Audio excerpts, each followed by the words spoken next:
great country and the American people. I swore an oath to uphold the laws of our nation, and that is exactly what I will do.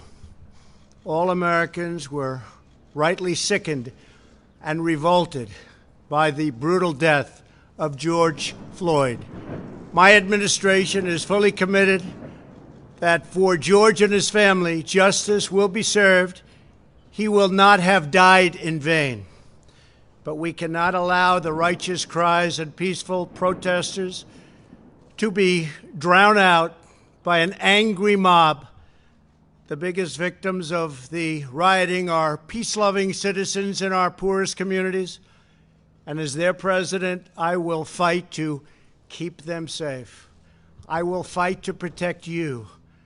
I am your president of law and order and an ally of all peaceful protesters. But in recent days, our nation has been gripped by professional anarchists, violent mobs, arsonists, looters, criminals, rioters, Antifa, and others.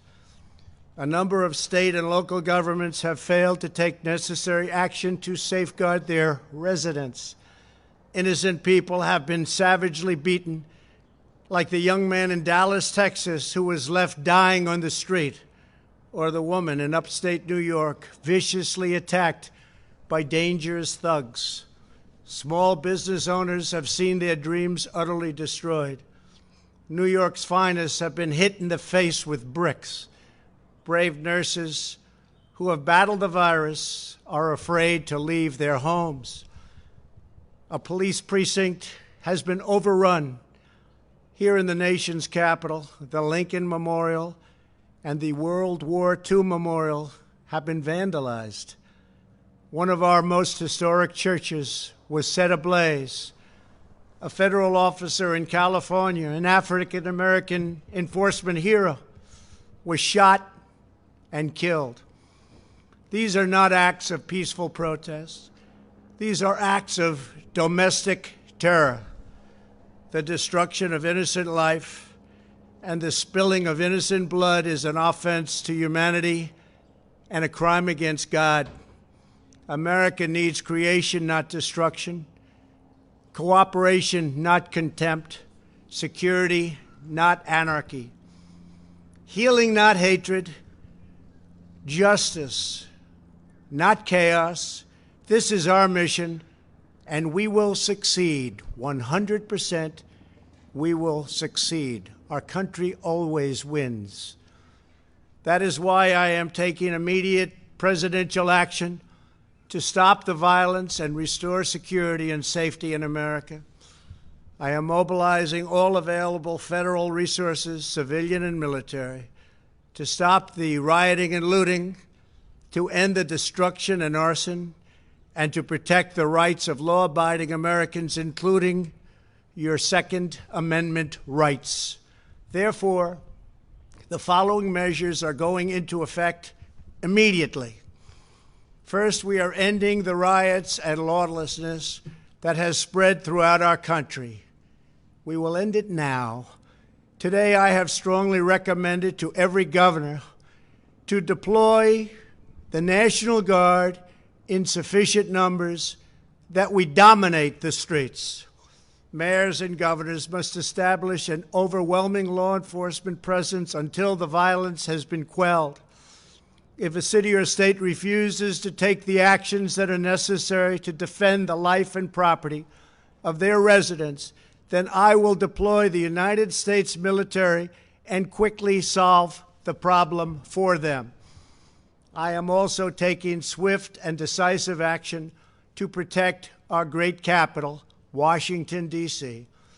What happened in this city last night was a total disgrace.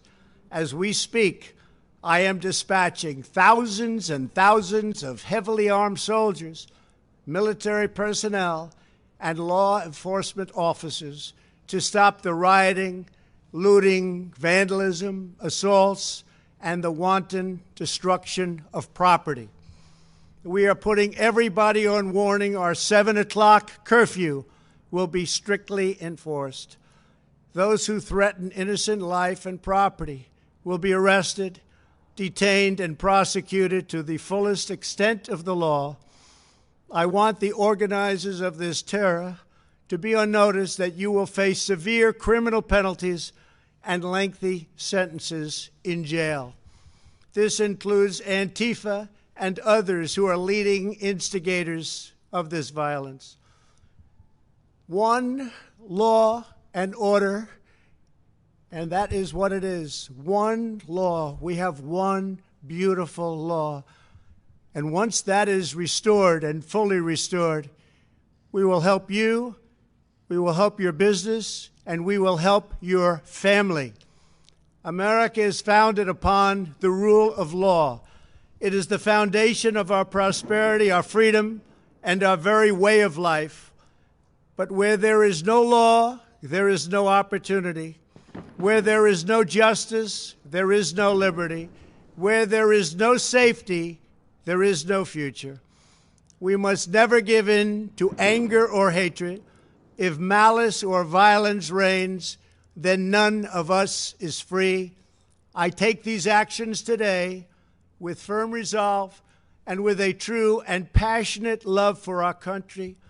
By far, our greatest days lie ahead. Thank you very much, and now I'm going to pay my respects to a very, very special place. Thank you very much.